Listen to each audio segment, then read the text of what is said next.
Soyez les bienvenus sur le Path of Faith, où nous entreprendrons un voyage de connaissance de soi, orienté par la grâce de la foi et les principes de Jésus-Christ.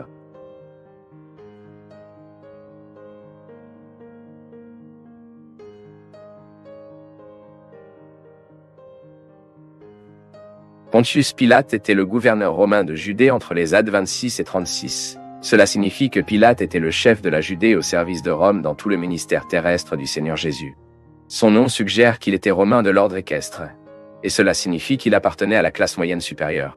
Certains chercheurs croient même que Pilate était un cognable qui lui était attribué dans le service militaire. Je m'appelle Daniel Conegero, et dans cette vidéo, vous saurez l'histoire de Pontius Pilate. La première chose que vous devez savoir, c'est que Pontius Pilate a repris la conduite de la Judée sur 26 après JC. À cette époque, le seigneur de Rome était Tibère César. Et avant cette époque, il n'y a pas d'informations vraiment fiables sur qui était Ponce Pilate. Il a été nommé par l'empereur Tibère comme 5e avocat de Judée. Historiquement, il est désigné comme gouverneur, maire ou avocat de la Judée. Dans ce cas spécifique de Pilate, tous ces termes peuvent être compris comme équivalents. En tant que gouverneur nommé par Rome, Pontius Pilate a exercé un contrôle sur toute la province de Judée. L'armée romaine de l'occupation était également sous sa responsabilité. Cela signifie que Pontius Pilate avait des pouvoirs militaires. Et concernant la partie pénale, il a également donné le dernier mot concernant l'application des phrases en capitale. Même lui pouvait même inverser une peine décrétée par la Sanhédrin, qui était la coupe suprême des Juifs qui se sont rassemblés à Jérusalem. Pontius Pilate était également chargé de nommer les grands prêtres, et il contrôlait donc également le temple, y compris ses ressources financières à Jérusalem, mais Pontius Pilate était également connu dans l'histoire pour sa tyrannie. Les sources historiques indiquent que Pontius Pilate, à certains égards, était un tyran. Dès qu'il a été nommé gouverneur de Judée, Pilate était antagoniste juif. Dans son travail, l'historien de Philo indique que Pilate a adopté une position anti-série. Le travail de l'historien Flavio Josephus est également une excellente source de détails sur le gouvernement de Pontius Pilate. Il écrit que Pontius Pilate a provoqué la colère des Juifs lorsqu'il a amené des bannières de Jérusalem à l'image de l'empereur. Ce type d'attitude était une infraction directe à la loi juive. Même aucun de ses prédécesseurs n'avait adopté une attitude similaire pour ne pas violer les coutumes juives. Puis, face à la manifestation juive, Pontius Pilate a menacé de les tuer. Mais même ainsi, ils sont restés fermes dans leur position. Ils ont dit qu'ils préféraient mourir pour transgresser la loi. Ce n'est qu'à ce moment-là que Pilate s'est retiré et a retiré les bannières de la Césariée.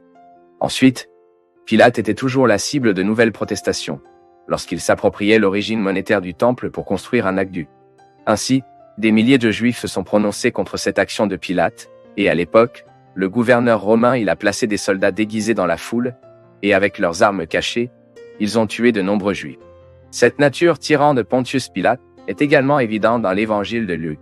Le texte biblique dit qu'à une occasion, Pilate a tué des Galiléens, et à ce sujet, Jésus a dit que Pilate a mélangé le sang de ces Galiléens avec leurs sacrifices.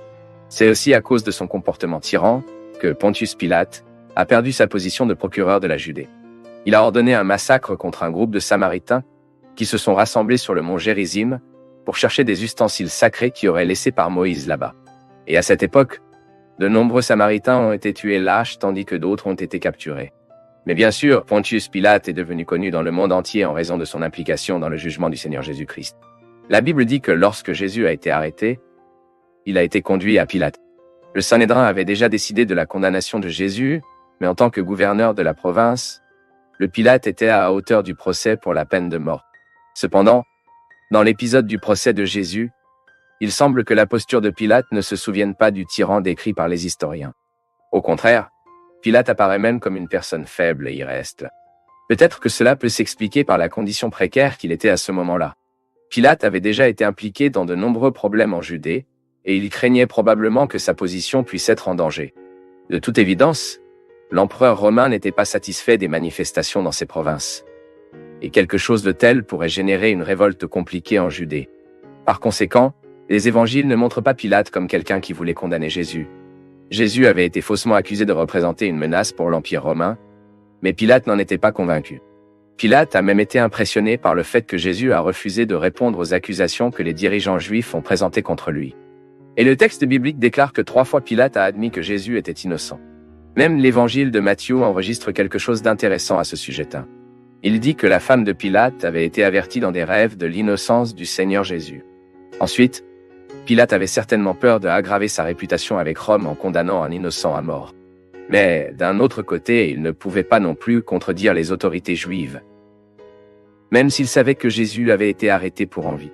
La situation délicate de Pilate peut être remarquée dans la déclaration suivante par les Juifs. « Si vous quittez cet homme libre, vous n'êtes pas l'ami de César, quel que soit le roi contre César. » Pilate a ensuite tenté d'échapper à cette situation compliquée, envoyant Jésus à Hérode Antipas, le tétrarque de Galilée. En plus de soulager sa situation, cette manœuvre servirait également à le réconcilier avec Hérode, avec qui il n'avait pas de bonnes relations. Sa tentative de réconciliation a fonctionné, mais Antipas est revenu Jésus à la juridiction de Pilate. C'était à lui de décider de la condamnation du Sauveur. Pourtant, Pilate a essayé d'offrir des alternatives. Il a décidé de punir Jésus et de le libérer, mais a également échoué à ce sujet. Pilate a également suggéré l'échange de Jésus contre le chef rebelle Barabbas. Mais le peuple a préféré libérer le criminel. Quand il a réalisé qu'il n'avait aucune issue, Pilate s'est ensuite lavé les mains devant le peuple dans un rituel inutile, qui indiquait leur intention de se exempter de la culpabilité du sang de Jésus. Mais selon le décret de Dieu, aucun de ceux qui ont participé à l'affront contre Jésus ne pouvait échapper à sa culpabilité. Pilate a également entendu la bouche même du Seigneur Jésus que son royaume n'est pas de ce monde. Mais il a même commandé à l'inscription le roi des Juifs à placer sur la croix de Jésus. Et de nombreux chercheurs indiquent cette attitude comme la preuve de leur comportement antisémite. C'est-à-dire que Pilate ne voulait pas se briser davantage avec Rome et le peuple, mais n'a pas pu résister à l'opportunité de faire une infraction finale. Certains interprètes disent qu'en plaçant cette phrase sur le Christ crucifié, Pilate se moquait indirectement des Juifs. C'est comme s'il indiquait que ces gens étaient si malheureux, mais si malheureux, que leur roi était crucifié sur une croix, qui était la pire et la plus humiliante, la peine de mort de l'époque. Mais là, quelle a été la fin de Pontius Pilate? La vérité est que, dans le cadre du massacre orchestré de Pilate contre les Samaritains, leurs jours en tant que gouverneur de Judée ont pris fin. Les Samaritains ont fait appel à Vitellio, gouverneur de la Syrie, et Vitellio a ordonné à Pontius Pilate de se présenter à Rome pour expliquer à l'empereur.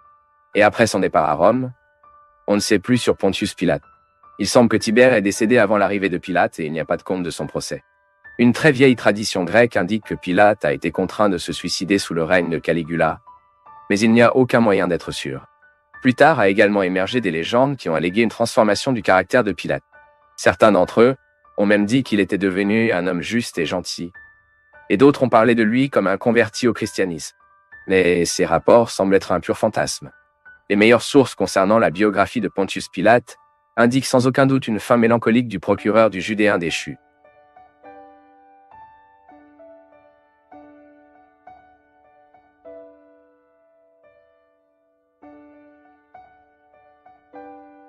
C'est un grand plaisir pour nous tous du Path of Faith d'être avec vous en ce moment. Veuillez partager vos impressions sur le sujet d'aujourd'hui dans les commentaires, soutenez-nous en aimant la vidéo et aidez à la diffuser en l'envoyant à vos amis. Abonnez-vous à la chaîne pour rester toujours connecté et recevoir nos nouvelles vidéos.